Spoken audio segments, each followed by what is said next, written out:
तेरा एक वीडियो था, मैंने देखा था 3 brain exercises to boost memory. Okay या टेल मी 3 एक्सरसाइजेस जिससे मेमोरी शार्प होती है. मुझे बिल्कुल नहीं पता, this is new for me. नहीं, there are several exercises but mainly अगर मैं नॉर्मल स्टूडेंट के पर्सपेक्टिव से बात कर रहा था तो उसमें क्या होता है ना कि जैसे आपके ब्रेन 2 साइड के हो रहे हैं, लेफ्ट ब्रेन राइट ब्रेन. तो कुछ ऐसी एक्सरसाइजेज हैं जो कि आपकी कोऑर्डिनेशन में मदद करती हैं. आपने देखा है कि बहुत सारे जो स्पोर्ट्स पर्सन होते हैं उनके कोऑर्डिनेशन बहुत अच्छे होते हैं, डांसर्स के कोऑर्डिनेशन बहुत होते हैं, उनकी बॉडी का जो बैलेंस होता है वो बहुत स्ट्रांग होता है. वो ब्रेन का एक पार्ट होता है सेरिबेलम, उसकी वजह से उनका जो उनका जो पोस्चर होता है, बैलेंस होता है, बहुत स्ट्रांग होता है, जो कि नॉर्मल ह्यूमन का नहीं होता. तो कैसे स्ट्रांग कर सकते हैं इसको? यही इसके ऊपर ये था कि try some new things daily. आप कुछ नया कर दो. यानी आप जब अपने ब्रेन के ऊपर कुछ नया कर रहे हो ना, मैं सुबह उठ रहा हूँ, मेरी आदत है मैं राइट हैंड से ब्रश उठाता हूँ, मैं करता हूँ. मैंने एक दिन लेफ्ट से उठाई ब्रश और करना स्टार्ट करा, मेरे ब्रेन की तरफ एक सिग्नल जाएगा कि भाई कुछ अलग कर दिया इसने सुबह उठते ही, दिस इज समथिंग न्यू. ये कैसे हो गया, ये तो पॉसिबल ही नहीं है, ऐसे कैसे. तो ब्रेन उस समय पे एक्टिव होगा. और जब आप नई चीजें करते हो तभी ब्रेन सीखता है और तभी ब्रेन के पार्ट्स ज्यादा डेवलप होते हैं और उसी से आपकी थिंकिंग स्किल इंक्रीज होती है. प्रैक्टिकली मेमोरी जो वर्ड है वो इंक्रीज नहीं होती. आप कितना याद कर सकते हो वो है ना मेमोरी. प्रैक्टिकली थिंकिंग स्किल्स आपके इंक्रीज होते हैं, आप सोच कितना सकते हो. बट ऐसे रोज में नई चीज कैसे लेके आऊँ कुछ करने के लिए? Try new things. जितना आप नया कर सकते हो चीज़ों के बारे में, लर्न न्यू थिंग्स. नई चीजें पढ़ो. अच्छा, रोज नया पढ़ूं, नया वीडियो देखूं, नया कुछ करूं, नया सीखो, कुछ नया सीखो, कुछ नया पढ़ो. That's fine. That can be done. Right. क्योंकि रोज मैं उल्टे हाथ से ब्रश, जैसे मैं रोज रात को उल्टे हाथ से ब्रश करता हूँ. Okay. There's a part of brain which gets activated. Yeah. Coordination better होता है. Same logic. हाँ. तो सुबह राइट हैंड से करता हूँ, रात को लेफ्ट हैंड से करता हूँ. बट ऐसे कितनी ट्रिक्स होंगी, 1 या 2, ज्यादा थोड़ी होगी. रोज नया तो नहीं कर सकते. पर यू कैन लर्न, आप सीख सकते हो कुछ नया, वो इम्पोर्टेंट है. That can be interesting. And उससे बढ़ती है, मतलब बिल्कुल मेमोरी शार्प होती है, थिंकिंग स्किल्स बिल्कुल इंक्रीज होती है. And how do you relax your mind? How do I relax my mind? How do you relax your mind and how to relax mind? क्योंकि दिमाग का एक सबसे बड़ी प्रॉब्लम है, सब लोग बोलते हैं कि यार हमारा माइंड ओवर थिंकिंग में रहता है, स्ट्रेस्ड रहता है. बहुत बड़ी प्रॉब्लम, सबसे बड़ी प्रॉब्लम, बहुत बड़ी प्रॉब्लम है. पता है ओवर थिंकिंग ना, मतलब मुझे क्या सोल्यूशन मिला पर्सनल लेवल पे ओवर थिंक किया. कभी कभार मैं सोचने लगता हूँ कि जो हम कर रहे हैं क्या हम वो सही कर रहे हैं, क्या वो डायरेक्शन सही है, क्या हम सच में कुछ इम्पैक्ट ला पा रहे हैं, क्या मैंने शुरुआत इसलिए करी थी. ऐसे आते ना रात को 2 बजे थॉट्स आ रहे बहुत सारे कि क्या करना है क्या नहीं करना, लाइफ में सब सही जा रहा है नहीं जा रहा है, अच्छा उसके साथ भी तुम्हारी रिलेशन खराब हो रही है, ये भी हो रहा है वो भी हो रहा है, एकदम से बुरा. तो इसके लिए ना I find out such a good strategy जो मेरे लिए बहुत वर्क करती है. सब ट्राई कर सकते हैं. एक पेपर निकालो, हाफ पार्ट में डिवाइड करो, एक तरफ लिखो ए, एक तरफ लिखो बी पार्ट. अब लिखो अपनी ओवर थिंकिंग ऊपर पहले कि मेरी ओवर थिंकिंग क्या है. मेरी ओवर थिंकिंग ये है वो है, मेरा काम में मैं कुछ अच्छा कर रहा हूँ नहीं कर रहा, या फिर मेरी उनसे लड़ाई हो गई, उनसे झगड़ा हो गया, ये मेरी ओवर थिंकिंग है इस दिन की. अब ए या बी पार्ट है. ए पार्ट वो है जिनका आप कुछ कर सकते हो, बी पार्ट वो है जिनका आप कुछ नहीं कर सकते.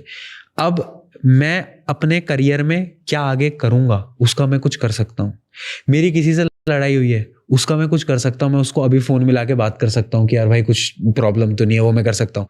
कुछ ऐसी ओवर थिंकिंग होती है जो कि पास्ट की होती हैं कि उस टाइम पे ये हो गया था, या फ्यूचर की है. उन ओवर थिंकिंग्स आती हैं बी पार्ट में जिसमें कि मैं कुछ नहीं कर सकता. अब ये जब मैंने लिख लिया ना इन ओवर थिंकिंग में कुछ नहीं कर सकता, उसको मैं कट कर देता हूँ. ये मेरी लाइफ की प्रॉब्लम नहीं है, मेरी लाइफ की प्रॉब्लम ये है और अब उन पे काम करना है मुझे बस. That's a good way to do it. Yeah.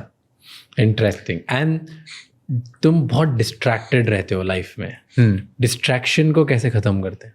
How do you not be distracted and एकदम फोकस कैसे रहूं? बिकॉज ये question why I am asking you. आप बच्चों को पढ़ाते हो. बिल्कुल. और सबसे बड़ा क्वेश्चन ही बच्चों का ही होता होगा, सर डिस्ट्रैक्शन को कैसे मैनेज करें, स्टडी पे फोकस कैसे करें. बिल्कुल. एंड ये जो बताओगे आई थिंक ये बहुत सारे बड़े लोगों के लिए भी इंपॉर्टेंट हो गया, क्योंकि सब लोगों को फोकस की प्रॉब्लम है. How do you increase your focus? How can you just not get distracted? तो अभी डिस्ट्रैक्शन की जो प्रॉब्लम है ना, ये तो बहुत कॉमन है. मतलब मैं तो ऑनेस्टली बोलूंगा कि हम नहीं होते कि डिस्ट्रैक्टेड, हम भी हो जाते हैं. कितनी बार हुआ है, कभी कभार सोशल मीडिया पे बैठ गए, रील्स रील्स रील्स, अचानक से रियलाइजेशन होता है कि नहीं कुछ काम करना था. होता है. This is normal. प्रॉब्लम कहाँ से स्टार्ट होती है? मेन प्रॉब्लम स्टार्ट होती है आपके रिग्रेट से. जब आपको उन चीज़ों का पछतावा होने लगता है ना, वो बहुत बड़ी प्रॉब्लम है. क्योंकि परेशान इंसान तब होता है उसको बहुत ज़्यादा उस चीज़ की रिग्रेट हो रही है कि यार मैंने अपना एक दिन खराब करा और अब मेरा क्या हो पाएगा, मेरा तो ज़िंदगी में कुछ नहीं बचा, लाइफ में कुछ नहीं हो पाएगा. उससे अच्छा सिंपल लॉजिक है कि जब आप रिग्रेट कर रहे हो, उसके अलावा उस समय पर काम करो. आप ये सोचो कि अभी तक का मैंने जो समय खराब करना था कर दिया ना, अब कितना बचा है. वो एक पहले बहुत इंपॉर्टेंट एग्जांपल चलता था ना कि आधा खाली ग्लास है, वो मत देखो, ये देखो कि ग्लास आधा भरा हुआ है. तो ये सिंपल सी चीज़ है. प्रॉब्लम डिस्ट्रैक्शन से बड़ी ये होती है कि उसमें हम रिग्रेट में आधा दिन और खराब करते हैं. भाई प्रॉब्लम होती है डिस्ट्रैक्शन की. तूने जो सोल्यूशन दिया वो तो बहुत आसान दे दिया. मैं इसको थोड़ा बेटर करता हूँ. स्टूडेंट था मैं भी एक टाइम पे, इसलिए मैं आज भी स्टूडेंट हूँ, बहुत पढ़ रहा हूँ. ठीक है, तो अब मान लो कल सुबह एग्जाम है 7 बजे, मैं बैठा हूँ रात को 12 बजे, अभी तो 7 घंटे 1 बजे से मैं कर लूंगा. ठीक है, फिर 1 बजे तक तो टाइम पास हो गया, डन. 1:10 हो गई. अरे 10 मिनट हो गए तो एक काम करता हूँ, 1:30 बजे से पक्का कर लूंगा. फिर 6.5 घंटे बचेंगे, फिर प्रॉपर फोकस. फिर नहीं होता, फिर 2 बज जाती है. यार अब तो मेरे पास ना 5 घंटे बचे.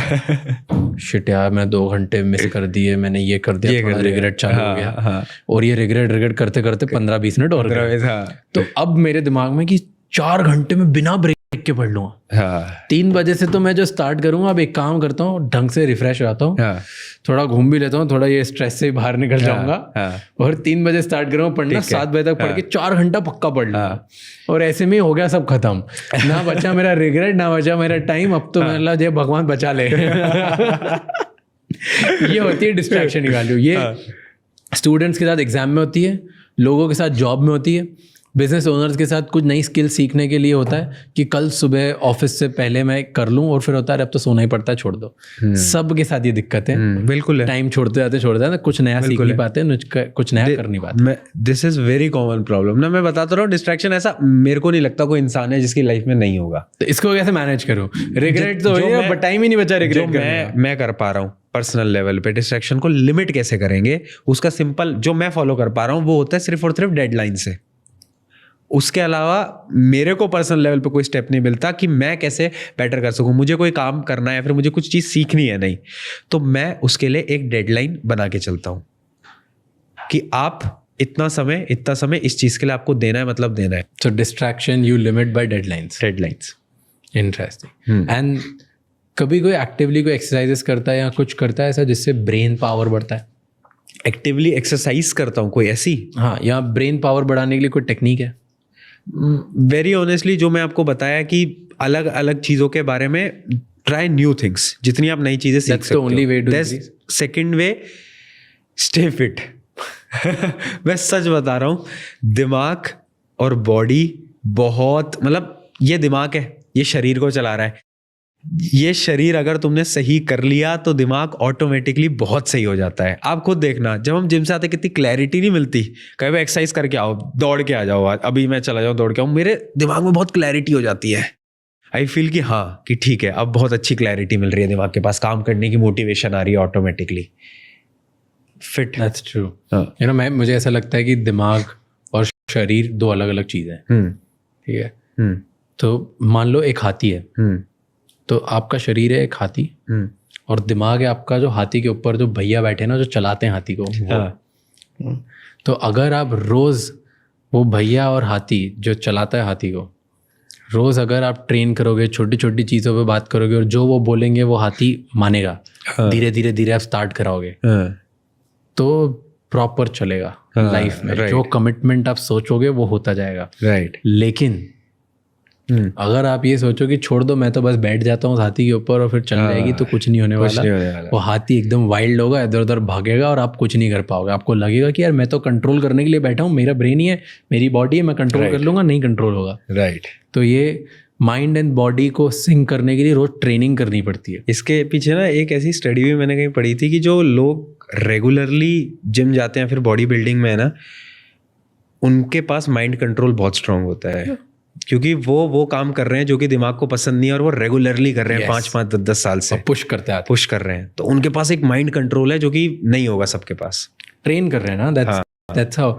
लाइफ में सबसे बड़ा पाप और सबसे बड़ा पुण्य एक ही चीज से आता है, कि तुम खुद के दिमाग से क्या बोलते हो, फिर वो तुम करते हो कि नहीं करते हो। राइट। तुम अपने कमिटमेंट को अगर नहीं करते हो तो वो सबसे बड़ा पाप है, और तुम अपना कमिटमेंट मान लेते हो तो सबसे बड़ा पुण्य है। राइट। तो तुमने जो कमिट किया है, अगर तुमने वो मान लिया और कर लिया, उससे बड़ा तुम पुण्य खुद के लिए कभी कर ही नहीं सकते, बिकॉज वो एक बार होगा, फिर 2 बार होगा, फिर 3 बार होगा, और तुम पूरे अपनी हर बॉडी हर सेल को ट्रेन कर रहे हो कि भाई जो मैं बोलता हूँ ना वो चलता है। और अगर वैसे रहोगे, तुम वैसे कंट्रोल में रहोगे, तो तुम्हारे आसपास तुम्हारी लाइफ भी बेटर होगी, फाइनेंसेस भी बेटर होंगे, रिलेशनशिप भी बेटर होगी, हेल्थ भी बेटर होगी।